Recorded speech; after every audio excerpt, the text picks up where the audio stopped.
I-share ko muna sa inyo ang kwento ni na Richard at Ronald. Si Richard ay nakapagtapos sa Harvard, nakakuha ng trabaho bilang isang executive sa isang malaking korporasyon, at sa loob lamang ng ilang taon, nakatira na siya sa isang mansyon na may 2 swimming pool, 2 elevator, 11 na kwarto, at isang garahe na may 7 kotse. Sa kabilang banda naman, si Ronald ay isang gas station attendant.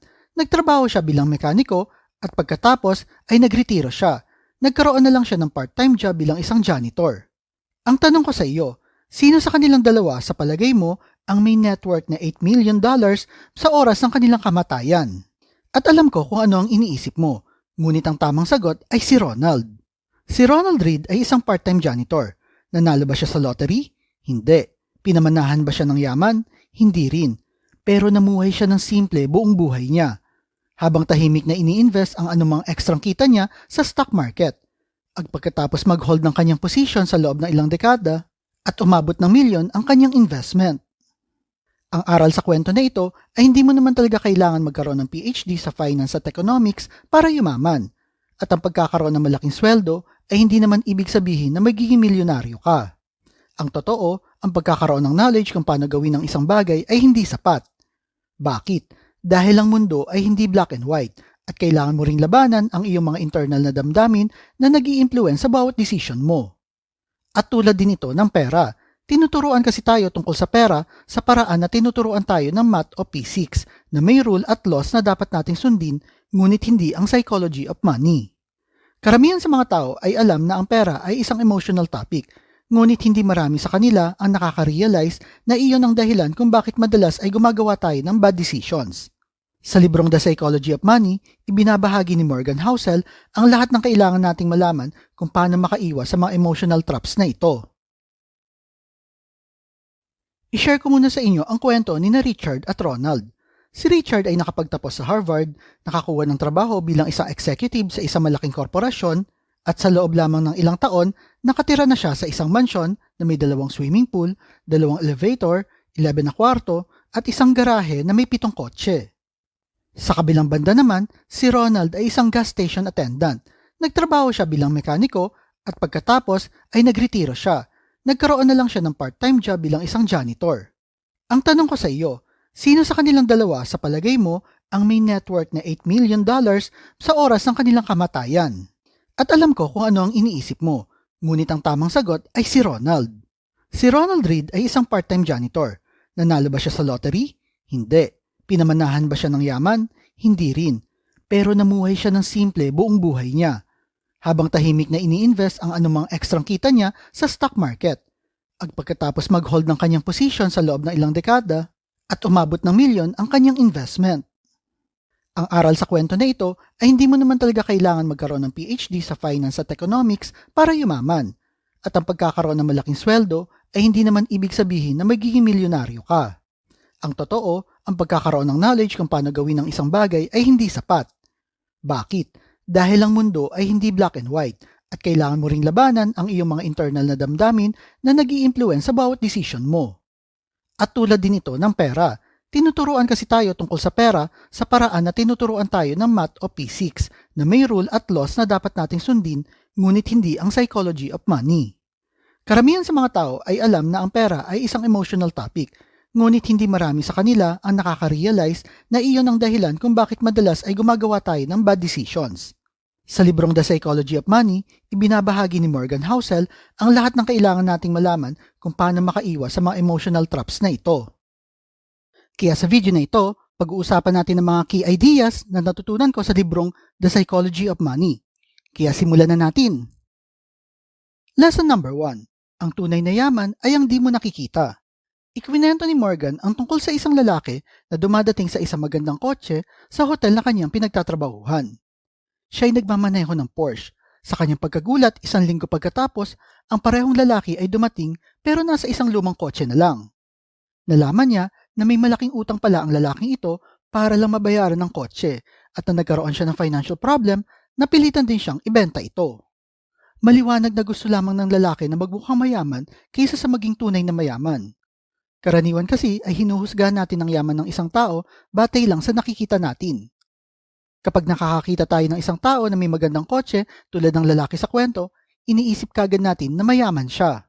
Pero ang di natin alam ay baka ang taong ito ay may 100 pesos lamang sa loob ng kanyang bulsa pang gastos para sa buong linggo. Isipin mo na lang kung ang taong ito ay itinatabi na lang ang kanyang pera at nagmamaneho ng simpleng sasakyan. Mas makakapagtabi pa siya ng higit pa sa 100 pesos araw-araw kaysa ginagamit niya ito pang rent ng mamahaling sasakyan. Wala naman masama sa paghahangad ng mamahaling kotse o iba pang kaginhawahan sa buhay kung kaya mo ito. Pero kung gusto mo lang bumili ng mamahaling bagay para lang magmukhang mayaman at ang paggastos ng pera ay para ipakita lamang sa mga tao kung gaano kakayaman, ay meron kang problema dito at ito ang pinakamabilis na paraan para magkaroon ng mas konting pera o konting ipon o maghirap. Lesson number 2. Money can buy freedom. Narinig na natin ang kasabihan na money cannot buy happiness. At bagamat maaaring tayong sumang-ayon o hindi, sa tingin ko ay maaari tayong magkasundo na ang pera ay maaaring bumili ng isang bagay na mas mahalaga. At iyon ay ang kakayahan na kontrolin kung paano natin ginugugol ang ating oras, higit pa sa ating sahod, at higit pa sa ganda ng ating trabaho. Ang kakayahan na gawin ang gusto nating gawin, kailan natin gustong gawin ito, kasama ang mga taong gusto natin ay isa sa mga bagay na nagdudulot sa atin ng pinakamalaking kaligayahan sa buhay. At ito ay isang privilege. Ngunit hindi ito lang ang kayang bilhin ng pera. Maaari din ito magbigay ng options para sa atin. Ang mga taong nabubuhay sa arawang bayad ay hindi nila kaya mag-live kung sakali magkasakit sila dahil kapag tumigil sila sa pagtatrabaho ay wala silang sapat na pera o ipon para bayaran ang mga bills nila. Ang mga taong may konti o walang ipon ay walang sapat na oras o pagkakataon para maghanap ng bagong trabaho kung sakali matanggal sila sa trabaho nila. At maaari din sila mapunta sa isang nakaka-stress na trabaho na hindi naman talaga nila gusto.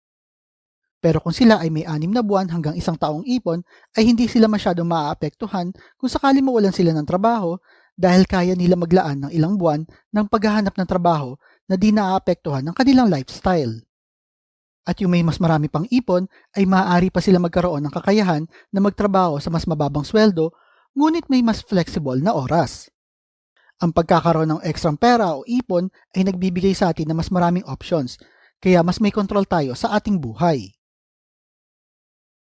Lesson number 3. Be reasonable, not rational.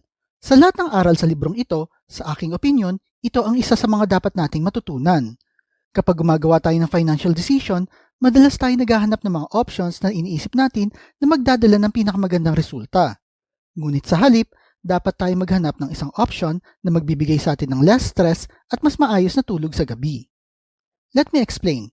Ang kaibigan kong si Jack ay gusto mag-invest sa stock market at may 5,000 pesos siya para dito. Malaking halaga na ito para sa kanya, ngunit tiwala siya na magiging maganda ang kanyang resulta sa kanyang pag-i-invest dahil na rin ang market ay patuloy na lumalago uli, kaya iniisip niya na ito ang tamang panahon. Ngunit may haharapin siyang 2 option. Option number 1, ilalagay niya ang lahat ng pera niya at maghihintay na lumago ang market. Option number 2, ilalagay niya ang 500 pesos bawat buwan sa kanyang investment sa loob ng 10 buwan.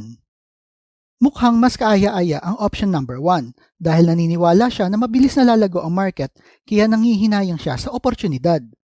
At iyon ang kanyang ginawa. 1 linggo pagkatapos niya mag-invest ay bumagsak ang market. Si Jack ay nagpanik ng ilang araw at hindi makakain. Naisipan niya magbenta at nabawasan agad ng kalahati ang kanyang pera. Ilang taon ang nakalipas, nagpasya uli si Jack na subukang mag-invest uli sa stock market. Ngunit ngayon ay mas pinili niya ang option number 2. Sa unang buwan ay nag-invest siya ng 500 pesos. At ilang buwan lang pagkatapos niya mag-invest ay bumagsak ang market. Ngunit di siya nagpanik dahil alam niya na may pera pa siyang natitira sa kanya at ito ang pagkakataon na bumili pa siya ng mas maraming shares. Ngayon si Jack ay nakakakain ng ayos at nakakatulog na mahimbing sa gabi. Lesson number 4. Nothing is free. Katulad din ito ng lesson number 3. Ang bawat investment na ating ginagawa ay may katumbas na presyo. At hindi ito isang monetary value na inaasahan natin. Ito ay isang emotional na presyo, tulad ng takot, pag-aalinlangan o stress. Ang problema ay karamihan sa mga pagkakataon na ito ay hindi natin namamalayan hanggang dumating na ang oras. Let me explain. May kaibigan ako, si Matt, at bumili siya ng 100 shares ng Jollibee ilang taon na ang nakaraan sa halagang 196 pesos per share noong 2016. Naniniwala si Matt sa company na ito at nagdesisyon siya mag-invest sa malaking halaga ng kanyang pera. Tuwang-tuwa siya sa kanyang naging desisyon nung una dahil ang presyo per share ay tumaas ng 295 pesos per share noong 2018. Ngunit pagkalipas ng ilang taon, dumating ang March 2020. Bumagsak ang presyo ng per share nito at umabot sa pinakamababang halaga na 125 pesos per share. Nasaktan si Matt tuwing tinitingnan niya ang presyo ng per share at halos umiyak na siya. Maraming beses na tinanong ni Matt ang kanyang sarili sa kanyang mga desisyon at kung dapat niya bang ibenta ang kanyang mga shares. Pero naging matatag siya at pagkalipas ng 3 taon ay unti-unting bumangon uli ang presyo at umabot ito sa bagong record na 263 pesos per share na nagdala ng bagong kumpiyansa sa mukha ni Matt. Ngayon, tila madali lang ito, kailangan niya lang maghintay. Pero ang tagumpay ni Matt ay may malaking emosyonal na presyo na hindi inaasahan ni Matt. Kapag nag-invest ka kasi, lagi mong tatandaan na may presyo kang dapat bayaran at di ito pera kundi ang emotional stress.